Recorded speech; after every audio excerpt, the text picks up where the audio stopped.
Hello friends, വീട്ടിലിരുന്ന് തയ്യൽ ജോലി ചെയ്യുന്ന നമ്മളെ ഭൂരിഭാഗം പേരും എപ്പം പറയണ കുറച്ച് പരാതികളുണ്ട്. ഞാൻ തയ്യലൊക്കെ നല്ല ഭംഗിയായി പഠിച്ചിട്ടുണ്ട്, വീട്ടിലൊരു മെഷീനും വാങ്ങിച്ച് വെച്ചിട്ടുണ്ട്. പക്ഷെ ആരും സ്റ്റിച്ച് ചെയ്യാൻ ഒരു തുണിയും തരുന്നില്ല. അല്ലെങ്കിൽ ഞാൻ പുതിയ പുതിയ വീഡിയോസും ഡിസൈനുകളൊക്കെ ചെയ്തിട്ട് വീഡിയോസൊക്കെ തയ്ച്ചതിൻ്റെയൊക്കെ വീഡിയോകളൊക്കെ ഇൻസ്റ്റഗ്രാമിലും യൂട്യൂബിലൊക്കെ ഇടുന്നുണ്ട്. പക്ഷെ ഒന്നിനും ഒരു റീച്ചും കിട്ടണില്ല, ഒരു ഓർഡർ പോലും തരുന്നില്ല ആരും. ഇതൊക്കെ കേൾക്കുമ്പം ഭയങ്കര നിരാശ തോന്നി. തയ്യൽ തന്നെ നിർത്തി പോകാം എന്നൊക്കെ ചിന്തിക്കുന്നവരാണോ നിങ്ങളൊക്കെ? വിജയത്തിലേക്ക് എത്തുന്നതിന് മുമ്പ് തന്നെ ഏതൊരു ബിസിനസ്സിലും ഉണ്ടാകുന്ന വളരെ സ്വാഭാവികമായ ഒരു പ്രതിസന്ധിയാണിത്. ഈ ഘട്ടത്തെ നമ്മൾ എങ്ങനെ ക്ഷമയോടുകൂടി കൈകാര്യം ചെയ്യണമെന്നും നമ്മളെ തയ്യൽ ബിസിനസ്സിനെ എങ്ങനെ മാറ്റിയെടുക്കണമെന്നും വ്യക്തമായ ചില ഉദാഹരണങ്ങളോടെ ഇന്ന് ഞാനൊന്ന് നിങ്ങൾക്ക് പറഞ്ഞുതരാം. നമ്മുടെ ചിന്താഗതിയെ പൂർണ്ണമായും മാറ്റാൻ സഹായിക്കുന്ന ഒരു പവർഫുൾ വീഡിയോ ആണിത്. അതുകൊണ്ട് തന്നെ ഒട്ടും സ്കിപ്പ് ചെയ്യാതെ മുഴുവനായും ശ്രദ്ധിച്ച് കേൾക്കണേ. ആദ്യം തന്നെ നമ്മൾ പാലിക്കേണ്ടത് ജീവിതത്തിലെ വലിയ വിജയങ്ങൾ കൈവരിക്കുന്നതിന് ക്ഷമ എന്നതും നിരന്തരമായ പരിശ്രമവും എത്രത്തോളം പ്രധാനം എന്നതാണ്. ഒരു ബിസിനസ് തുടങ്ങുമ്പോൾ തന്നെ എല്ലാ ദിവസവും 100% പെർഫെക്റ്റ് ആയിരിക്കില്ല. ചിലപ്പോൾ ചില കാര്യങ്ങൾ നന്നായി നടക്കുമ്പോൾ മറ്റു ചിലത് പരാജയപ്പെടും. തുടക്കത്തിലൊക്കെ നമുക്ക് ഓർഡറുകൾ കുറയുമ്പം നമ്മൾ ആകെ ഡെസ്പായ രീതിയിൽ അസംതൃപ്തമായ നമുക്കൊരു പതിവേക്കാരത്. എന്നാൽ അതിന് പകരം നിലവിൽ നമുക്ക് ലഭിച്ചിട്ടുള്ള ചെറിയ ചെറിയ ഓരോ ഓർഡറുകളെക്കുറിച്ചോ അല്ലെങ്കിൽ നമുക്കുള്ള തയ്യൽ എന്ന ഈ മികച്ച കഴിവിനെക്കുറിച്ചോ ഓർത്ത് നന്ദിയുള്ളവരാകാൻ നമ്മൾ ശ്രമിക്കണം. നമുക്കിങ്ങനെ ഒരു കഴിവ് തന്നില്ലേ, അതിന് പഠിച്ചവനോട് അൽഹംദുലില്ലാ, അല്ലെങ്കിൽ നമ്മൾ ഏത് ദൈവത്തിലാണ് വിശ്വസിക്കുന്നത് ആ ദൈവത്തിനോട് നമ്മൾ നന്ദി പറയാം. ദൈവത്തിൽ വിശ്വസിക്കാത്തവർ ഈ പ്രപഞ്ചത്തോട് നമ്മൾ അതിന് നന്ദി പറയാം. നമ്മൾ നന്ദിയുള്ളവരായി മാറി. നമ്മളെ മുകളിലോട്ട് നോക്കുന്നതിന് പകരം നമ്മളേലും താഴെയുള്ളിടത്തേക്ക് നോക്കിയിട്ട് നമ്മൾ നന്ദി പറയാം. കാരണം നമുക്ക് അതിലേറെ തിന്നില്ലേ, അൽഹംദുലില്ലാ, അങ്ങനെ നന്ദി പറയാം. ഈ ഓർഡറുകളൊക്കെ കുറയുന്ന സമയത്ത് നമുക്കിങ്ങനെ ഒരു കഴിവുണ്ടല്ലോ, അതിന് നമ്മൾ നന്ദി പറയാൻ ശ്രമിക്കുക. പലരും ചിന്തിക്കുന്നത് തയ്യൽ മെഷീൻ വാങ്ങി 2 ഡിസൈൻ ചെയ്യുമ്പോഴേക്കും നാട്ടുകാർ മുഴുവൻ തുണിയുമായി നമ്മളെ അടുത്തേക്ക് ഇങ്ങനെ ഓടി വീട്ടിലേക്ക് വരുന്നതാണ്. പലരും കാര്യങ്ങൾ പെട്ടെന്ന് നടക്കണമെന്ന് ആഗ്രഹിക്കുന്നത്. യഥാർത്ഥത്തിൽ അങ്ങനെയൊന്നല്ല ജീവിതത്തിൽ നടക്കുക. വിജയത്തിലേക്ക് എത്തുന്നതിന് മെല്ലെ മെല്ലെയുള്ള നിരന്തരമായ പരിശ്രമം അഥവാ കൺസിസ്റ്റൻ്റ് ആക്ഷൻ ആവശ്യമാണ്. ഒരു വിത്ത് നട്ട് കഴിഞ്ഞാൽ അത് പെട്ടെന്നൊരു വലിയ മരമായി മാറാത്തതുപോലെ തന്നെ നമ്മൾ ചെയ്യണ ഓരോ പ്രവർത്തനങ്ങൾക്കും അതിൻ്റെ ഫലം ലഭിക്കാൻ കൃത്യമായൊരു സമയമുണ്ടാവും. അതിന് ഏറ്റവും മികച്ച ഒരു ഉദാഹരണമാണ് ചൈനീസ് ബാംബു ട്രീ അഥവാ ചൈനീസ് മുളങ്കാടുകളുടെ കഥ. നമ്മൾ ഒരു ചൈനീസ് മുളയുടെ വിത്ത് മണ്ണിൽ നട്ടാൽ ആദ്യത്തെ 1 വർഷം അതിൽ ഒരു മാറ്റവും കാണില്ല. നമ്മളതിന് ദിവസവും വെള്ളമൊഴിക്കണം, വളമിടണം, സംരക്ഷിക്കണം. 2ാമത്തെ വർഷവും ഒരു മാറ്റവും ആ ഒരു കാര്യത്തിനും ആ ഒരു വിത്തിനുണ്ടാവില്ല. 3ാമത്തെ വർഷവും 4ാമത്തെ വർഷവും ഒരു ചെറിയ മുള പോലും മണ്ണിൽ നിന്ന് പൊന്തി വരൂല. ഈ 4 വർഷവും കർഷകൻ ഒരു ഫലവും കാണാതെയാണ് ഇതിനെ പരിചരിക്കുന്നത്. തയ്യൽ പഠിച്ച് ഓർഡറുകൾ കാത്തിരിക്കുന്ന നിങ്ങളുടെ അവസ്ഥയും ഇതുപോലെ തന്നെയാണ്. നമ്മൾ ഓരോ ദിവസവും പുതിയ പുതിയ ഡിസൈനുകൾ പരീക്ഷിക്കണം, പുതിയ പുതിയ ഡിസൈനുകൾ തയ്ക്കണം, വീഡിയോ ഇടണം. പക്ഷെ പുറമേക്ക് നമുക്കൊരു വളർച്ചയും കാണൂല. എന്നാൽ ഈ ബാമ്പു ചെടി പറഞ്ഞ പോലെ 5ാമത്തെ വർഷമെത്തുമ്പം ഈ ചൈനീസ് ബാമ്പു മരം വെറും 5 ആഴ്ചകൾ കൊണ്ട്, അതായത് വെറും 35 ദിവസം കൊണ്ട് 90 അടി ഉയരത്തിലേക്ക് അത്ഭുതകരമായി വളർന്നങ്ങോട്ട് പന്തലിക്കുകയാണ് ചെയ്യുന്നത്. ഇവിടെ എന്താണ് അവിടെ നമ്മൾ ചിന്തിക്കേണ്ടത്, ആ മുള 5ാമത്തെ വർഷം പെട്ടെന്ന് വളർന്നതാണോ? അല്ല. കഴിഞ്ഞ 4 വർഷം അത് മണ്ണിനടിയിൽ അതിൻ്റെ വലിയ വേരുകൾ ഉണ്ടാക്കി സ്വയം അതിങ്ങനെ ശക്തി പ്രാപിച്ചുകൊണ്ടിരിക്കുകയിനി. വേരുകൾ വണ്ണം കൂട്ടി, വേരുകൾ അടിയിലോട്ട് താഴ്ന്നിറങ്ങി അവിടെ നല്ല പിടുത്തം കൊടുക്കുകയിനി. അതുപോലെ തന്നെയാണ് നമ്മൾ ചെയ്യുന്ന കാര്യങ്ങളും. പെട്ടെന്ന് ഫലം കണ്ടില്ലെങ്കിലും കസ്റ്റമേഴ്സ് വരാൻ നമുക്ക് വൈകിയാലും വീഡിയോകൾക്ക് റീച്ച് കിട്ടിയിട്ടില്ലെങ്കിലും മടുപ്പ് തോന്നിയാലൊക്കെ ക്ഷമയോടെ നമ്മൾ ഈ തയ്യൽ ഇങ്ങനെ പരീക്ഷിച്ച് കൊണ്ടേയിരിക്കണം. ഓരോരോ മോഡലുകൾ ഡെയിലി അന്നാന്ന് ഓരോ മോഡൽ തയ്ക്കുക, സ്റ്റിച്ച് ചെയ്യുക, വീഡിയോ എടുക്കുക, അപ്ലോഡ് ചെയ്യുക, തയ്ക്കുക, സ്റ്റിച്ച് ചെയ്യുക, വീഡിയോ എടുക്കുക, അപ്ലോഡ് ചെയ്യുക. നമ്മളെ കയ്യിൽ ക്ലോത്ത് ഇല്ലെങ്കിൽ പഴയ ഒഴിവാക്കിയ ഏതെങ്കിലും ഡ്രസ്സോ പഴയ വെട്ട് കഷ്ണങ്ങളോ ഒക്കെ കൊണ്ട് ചെയ്യുക.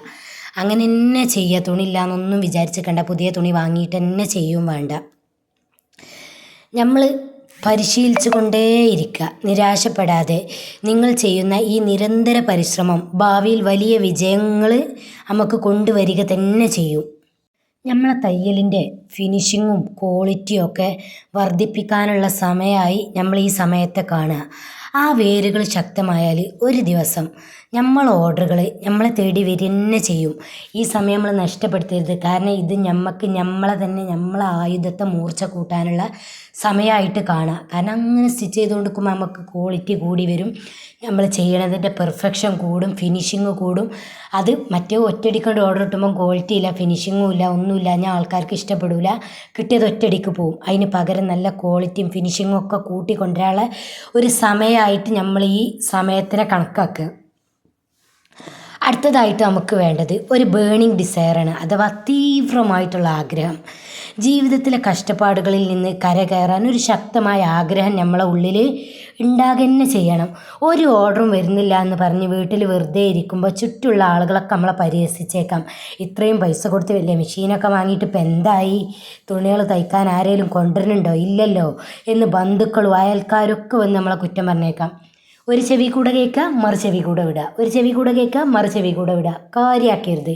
പറയണവും കേട്ട് സങ്കടപ്പെട്ടുന്ന അതിനേ നേരം ഉണ്ടാവുള്ളൂ. ആദ്യം ആ പരിപാടി അങ്ങോട്ട് നിർത്തുക, ആ സങ്കടപ്പെടൽ. എന്നിട്ട് നമ്മളേതായ രീതിക്ക് ഓല് പറഞ്ഞതിനെ കാര്യമാക്കണ്ട, നമ്മളെ കാര്യങ്ങൾ ഇങ്ങനെ ചെയ്യുക. ഓൽക്കൊക്കെ ചിരിച്ച് കൊടുക്കുക, സമാധാനത്തിൽ നമ്മൾ സന്തോഷത്തിലാണ് നിൽക്കണമെന്ന് അറിയിച്ച് കൊടുക്കുക.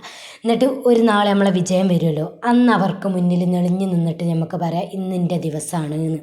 അല്ലോ മറ്റുള്ളവരുടെ ഈ ഇത്തരം പരിഹാസങ്ങളും സാഹചര്യങ്ങളൊക്കെ ഓർത്ത് വിഷമിക്കണതിന് പകരം അത് നമ്മൾ ഉള്ളിലിങ്ങനെ തീ കത്തിച്ച് കൊടുക്കുക. അല്ലെങ്കിൽ അവരോട് തർക്കിക്കാൻ നിൽക്കുന്നതിന് പകരം സ്വയം മാറാൻ നമ്മൾ ശ്രമിക്കുക. ഈ പരിഹാസങ്ങളെ നമ്മുടെ വിജയത്തിനുള്ള ഇന്ധനാക്കിയിട്ട് നമ്മൾ മാറ്റണം. എന്നെക്കൊണ്ട് ഇതിന് സാധിക്കും, വീട്ടിലിരുന്ന് തയ്യലൂടെ ഞാൻ നല്ല വരുമാനം ഉണ്ടാക്കി കാണിച്ചു തരും എന്നൊക്കെ നമ്മളെ ഉള്ളിൽ നമ്മളിങ്ങനെ ഒരു തീ ഇങ്ങനെ കത്തിച്ചു കൊണ്ടിരിക്കുക. പ്രതിസന്ധികൾ അതിജീവിച്ച് മുന്നോട്ട് പോകാൻ സ്വയം തീരുമാനമെടുക്കുക.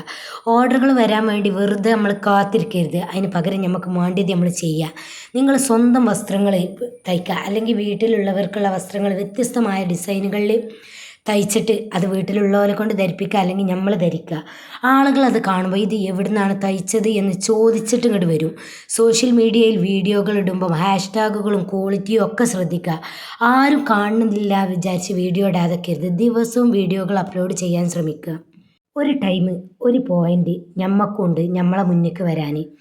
അത് എപ്പോഴാണ് എന്നുള്ളത് നമുക്കറിയില്ല. നമ്മൾ പരിശ്രമിച്ചു കൊണ്ടേ, ചിലപ്പോൾ നമ്മൾ കുറേ പരിശ്രമിച്ച് കൊല്ലങ്ങളോളം പരിശ്രമിച്ച് ലാസ്റ്റ് തോറ്റ് പിന്മാറാൻ നിൽക്കണ ആ നിമിഷക്കാരൻ ചിലപ്പോൾ നമുക്ക് വിജയം കണക്കാക്കിയിട്ടുണ്ടാകുക. അവിടെ വെച്ച് നമ്മളാണ് പിന്മാറിയ എന്താ ആ വിജയവും നമ്മളെ വിട്ടുപോയി. നേരെ മറിച്ച് ആ ഒരു നിമിഷം കൂടി അയാൾ പരിശ്രമിച്ചിട്ടുണ്ടെങ്കിൽ ആ വിജയം അയാളെ മുന്നിക്കെത്തും. അപ്പോൾ എപ്പോഴാണത് വരിക എന്ന് പറയാൻ പറ്റൂല. ചിലപ്പോൾ നമ്മളെ പടിവാതിൽക്കൽ എത്തി നിൽക്കുന്നുണ്ടാവും, ആ സമയത്തേക്കാരൻ നമ്മൾ പിന്മാറണം. അതോടുകൂടി നമ്മളെ വിജയവും നമ്മളെ നിന്ന് പോകും. അപ്പം മടുപ്പാണെന്ന് വിചാരിച്ചാട്ട് ആരും വീഡിയോസ് അപ്ലോഡ് ചെയ്യാതെ കണ്ടോ, ആരും കാണുന്നില്ല എന്ന് വിചാരിച്ചാട്ട് ഞാൻ നേരിട്ട വലിയ വലിയ വെല്ലുവിളികളിൽ നിന്നും പ്രതിസന്ധികളിൽ നിന്നും പാഠങ്ങളൊക്കെ ഉൾക്കൊണ്ട് തന്നെയാണ് ഞാൻ ഇന്ന് ഈ നിലയിലെത്തി നിൽക്കുന്നത്. തുടക്കത്തിൽ എനിക്കും ഇതുപോലെയൊക്കെ തന്നെ കേട്ടോ, ഓരോ ഓർഡറുകളും കിട്ടലില്ല, എല്ലാ അവസ്ഥയും എല്ലാവരും ഇങ്ങനെ കളിയാക്കി ചിരിച്ചണ പോലെയൊക്കെ തന്നെ എനിക്കും ഇതുപോലെയൊക്കെ മടുപ്പ് ഓർഡറുകളില്ലാത്ത അവസ്ഥയൊക്കെ വന്നിട്ടുണ്ട്. പക്ഷേ എപ്പോഴും അപ്പോഴും ഇപ്പോഴും ഞാൻ ഇതിനൊന്നും പിന്മാറിയിട്ടില്ല. അതുകൊണ്ട് തന്നെ ഈ ഒരു പ്രതിസന്ധിയിൽ നിങ്ങളെ കൂടെ നല്ലൊരു ഗൈഡുമായിട്ട് എപ്പോഴും ഞാൻ കൂടെ ഉണ്ടാകും എന്നൊരു വാക്ക് ഉറപ്പ് ഞാൻ നിങ്ങൾക്ക് തരികയാണ്. എനിക്ക് കഴിയുന്ന എല്ലാ ദിവസങ്ങളിലും ഞാൻ കൂടെ ഉണ്ടാകും. കാരണം കളിയാക്കാനും എല്ലാത്തിനും നമ്മളപ്പോൾ ആൾക്കാരുണ്ടാവും. പക്ഷേ ആരും നിങ്ങൾ മൈൻഡാക്കണ്ട. നമ്മളെ ആയുധം മൂർച്ച കൂട്ടാൻ ശ്രമിക്കുക. അതായത് നമ്മളെ ആയുധം എങ്ങനെയാണ് നമ്മൾ മൂർച്ച കൂട്ടേണ്ടത്, നമ്മൾ നല്ലോണം സ്റ്റിച്ച് ചെയ്ത് നല്ല ഫിനിഷിങ് നമ്മളിൽ കൊണ്ടുവരാൻ നോക്കുക. ഈ ചൈനീസ് ബാമ്പു മരം പോലെ തന്നെ ഉള്ളിലേക്ക് വേരുകൾ ആഴ്ത്തി നമ്മളെ കഴിവിനെ നമ്മൾ വർദ്ധിപ്പിച്ചെടുക്കുക. ഒരു ദിവസം നമ്മളെ വിജയം മുള പൊട്ടി പുറപ്പെടുക തന്നെ ചെയ്യും. ക്ഷമയോട് കൂടി കഠിനാധ്വാനം ചെയ്യാനും നിങ്ങൾ തയ്യാറാണെന്ന് ഞാൻ പ്രതീക്ഷിക്കണം. എങ്കിൽ ഇപ്പോൾ തന്നെ താഴെ ഞാൻ കഠിനാധ്വാനം ചെയ്യാൻ തയ്യാറാണ് എന്ന് കമൻ്റ് ഇട്ടോളിട്ടോ. എല്ലാവർക്കും കൂടെ ഞാനുണ്ടാവും. ഞാനും ഇത്രയും പ്രതിസന്ധികൾ വീഡിയോസൊക്കെ എത്ര ഇട്ടിട്ട് ഇൻസ്റ്റയിലൊന്നും കയറാതെ അങ്ങനെയൊക്കെ തന്നെയാണ് ഞാൻ വന്നത്. കുറേ വീഡിയോകളിട്ട് കുറേ കാര്യങ്ങൾ ചെയ്ത് ഒന്നും കയറണില്ല. പിന്നെ ഓരോരുത്തർക്കും ചെയ്ത് കൊടുക്കണ വർക്കിൻ്റെ ഫിനിഷിങ് കണ്ടിട്ട് ആ ആളുകൾക്ക് പകരം ആ ആളുകൾ പറഞ്ഞിട്ട് മറ്റൊരാളേന്ന് അങ്ങനെ വർക്ക് കിട്ടിയിട്ടാണ് ഞാൻ ഇന്ന് ഈ നിലയിലെത്തി നിങ്ങളെ മുന്നിൽ നിൽക്കുന്നത്. ഇപ്പോഴും ഞാൻ ഫുള്ള് വിജയിച്ചിട്ടുണ്ട് എന്ന് ഞാൻ പറയില്ല, കാരണം അത്രക്കും അങ്ങനെയാണ്. എന്നാലും നിങ്ങളെ മുന്നിലേക്ക് വിജയികളായി വരാനുള്ള ഒരു ആഗ്രഹം കൊണ്ട് പറയാണ്. ഇന്നെപ്പോലെ തന്നെ ഞാനും നിങ്ങളെപ്പോലെ ഒരു യാത്രയിലുള്ള ഒരാളാണ്, അല്ലാതെ വിജയിച്ച് നിൽക്കുന്ന ഒരാളല്ല. അപ്പോൾ എനിക്ക് തന്നെ പരാജയപ്പെടണമെന്ന് തോന്നുമ്പോഴും എനിക്ക് തന്നെ ഒരു മോട്ടിവേഷൻ വേണമെന്ന് തോന്നുന്ന സമയത്താണ് ഞാൻ നിങ്ങളെ മുന്നിലേക്ക് വീഡിയോസുമായിട്ട് വരുന്നത്. അപ്പം നിങ്ങൾ ഓരോരുത്തരെ കമൻറ്റും കാണുമ്പോൾ എനിക്ക് ഭയങ്കര മോട്ടിവേഷൻ കയറുക, കാരണം അതേപോലെ തന്നെയാണ് നിങ്ങളെ കമൻറ്റുകൾ എനിക്ക്. അതുകൊണ്ടാണ് ഇന്ത്യയിൽ വരുന്ന ഓരോ കമൻറ്റുകൾക്കും ഞാൻ റിപ്ലൈ തരുന്നത് കേട്ടോ. ഇനി നിങ്ങൾ ഓരോരുത്തരും നിങ്ങളെ കാര്യങ്ങളൊക്കെ പറഞ്ഞ് കമൻറ്റ് ഇട്ടോളി, എല്ലാ കമൻറ്റുകൾക്കും ഞാൻ റിപ്ലൈ തന്നിരിക്കും. എൻ്റെ സമയപരിമിതിക്കുള്ളിൽ നിന്നിട്ട് ഞാൻ റിപ്ലൈ തരും.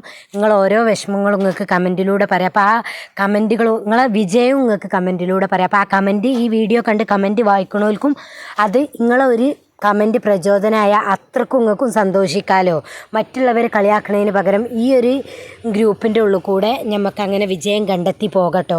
അപ്പോൾ എല്ലാവരും തയ്യാറാണെങ്കിൽ ഇപ്പം തന്നെ ഞാൻ കഠിനാധ്വാനം ചെയ്യാൻ തയ്യാറാണെന്ന് കമൻറ്റിൽ എഴുതിക്കോളി. നിങ്ങളുടെ എല്ലാ സുഹൃത്തുക്കൾക്കും ഈ മോട്ടിവേഷണൽ വീഡിയോ ഇപ്പം തന്നെ അയച്ചു കൊടുത്തോളി. ചാനൽ സബ്സ്ക്രൈബ് ചെയ്ത് വെച്ചോളി. നല്ല അടിപൊളി വീഡിയോസുമായിട്ട് ഇനിയും വീണ്ടും കാണാം. അപ്പോൾ ബായ്. അടുത്തൊരു നല്ല വീഡിയോ വരുന്നത് വരെ ബായ്. അസ്സലാമു അലൈക്കും.